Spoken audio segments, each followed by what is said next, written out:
Chapter 5 accounting equation. Accounting equation है assets is equal to liabilities plus capital. Assets हमने पढ़ा जो भी प्रॉपर्टी है बिजनेस की, लैंड, बिल्डिंग, मशीनरी। लायबिलिटीज जो भी हमें किसी को देना है, जैसे बैंक का लोन हो गया, सप्लायर्स जिससे हमने माल खरीदा है उनको पेमेंट करनी है। और कैपिटल जो ओनर है, जो बिजनेसमैन है, उसने जो बिजनेस में पैसा इन्वेस्ट किया है वो। तो ये एक मैथमेटिकल इक्वेशन है और ये हमेशा एसेट्स जो हैं लायबिलिटीज और कैपिटल के बराबर होंगी। इसको चेक करने का सबसे आसान तरीका ये है कि दोनों साइड्स हमेशा इक्वल होंगी, चाहे आपके किसी भी प्रोपोर्शन में हो ये।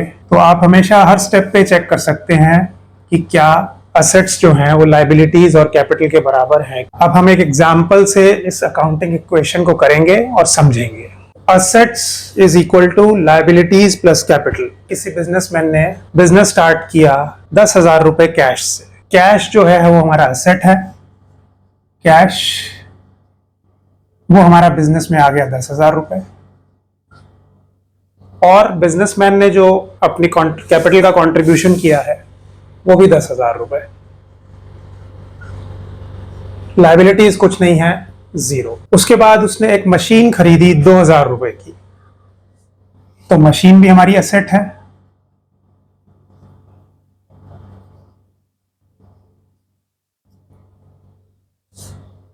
तो इस केस में 2,000 रुपए कैश कम हो गया और मशीन 2,000 रुपए की आ गई। लायबिलिटीज में कोई फर्क नहीं पड़ा और कैपिटल में भी कोई फर्क नहीं पड़ा। तो अगर हम इसका टोटल करेंगे, कैश अब रह गया है 8,000, मशीन है हमारी 2,000 की, लायबिलिटीज अभी भी कुछ नहीं है, और 10,000 हमारी कैपिटल एज इट इज। तो हम देख सकते हैं यहां भी 10,000 और यहां भी 10,000। उसने मशीन खरीद ली है और वो कुछ रॉ मटेरियल खरीदता है प्रोडक्ट्स को बनाने के लिए। तो हम कह सकते हैं इसको, मान लीजिए स्टॉक। 1,000 रुपए का वो रॉ मटेरियल खरीदता है और वो रॉ मटेरियल अब वो खरीदता है उधार पर, क्रेडिटर से। क्रेडिटर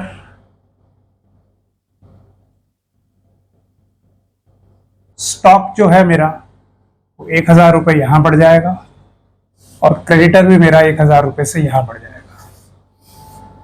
और जब यहां कोई चेंज नहीं है, यहां भी कोई चेंज नहीं है, यहां भी कोई चेंज नहीं है, तो इसको जब हम टोटल करेंगे 8,000 एज इट इज रहेगा, cash, machinery as it is रहेगी 2,000, और स्टॉक 1,000, 8 और 2 10 11, और इधर 1,000 के क्रेडिटर्स जो लायबिलिटीज का पार्ट है, और 10,000 की कैपिटल।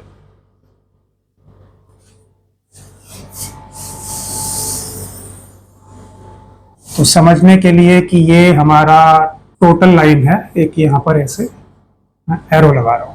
उसके बाद मान लीजिए कि कुछ स्टॉक उसने कैश पर खरीदा है। अभी पहले जो लिया था वो क्रेडिटर से लिया था 500 रुपए का, तो यहाँ फिर से कैश कम हो जाएगा 500 रुपए से। मशीनरी की वैल्यू में कोई चेंज नहीं, स्टॉक की वैल्यू 500 से बढ़ जाएगी। लायबिलिटीज में भी सिर्फ क्रेडिटर हैं, उनमें कोई चेंज नहीं, और कैपिटल में भी कोई चेंज नहीं। इस सारी एक्सरसाइज के बाद कैश रह जाएगा मेरा 7,500, मशीनरी 2,000 और स्टॉक 1,500।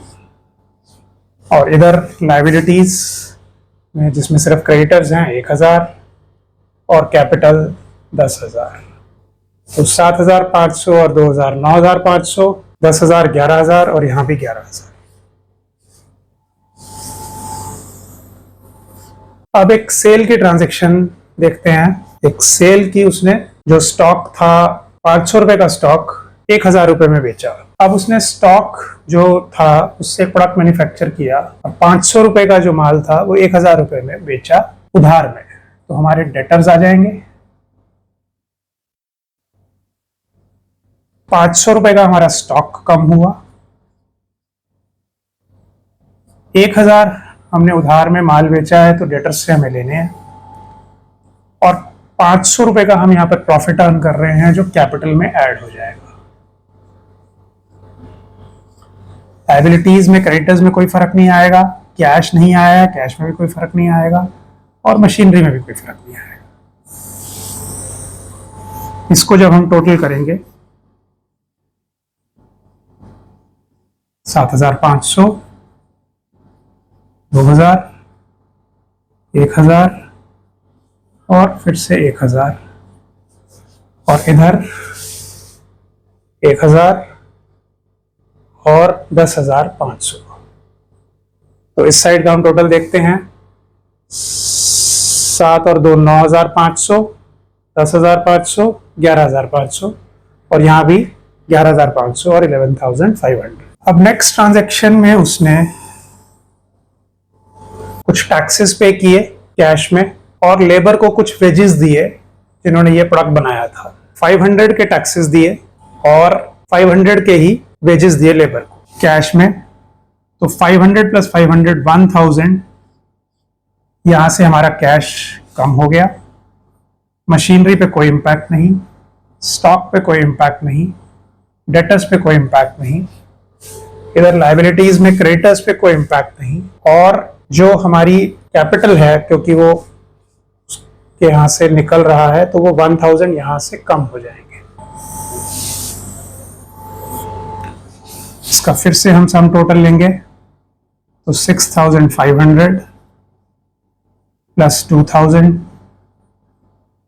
प्लस 1000 प्लस 1000, और यहां पर 1000 प्लस ये 1000 लेस हुआ था तो 9500। तो इसको आप टोटल करेंगे 6500 प्लस 2000 8500, 9500 10500 इज इक्वल टू 10500।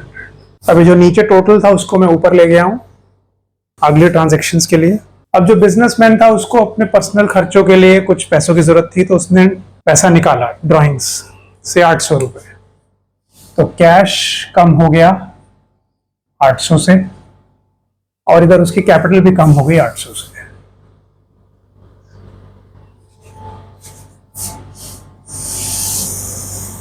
तो अगर हम नया टोटल लेंगे तो ये रह जाएगा 5700 plus 2000 plus 1000 plus 1000, which should be equal to 1000 plus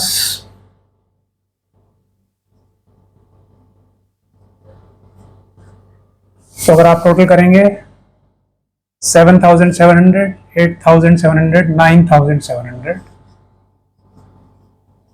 is equal to 8 plus 1 9700।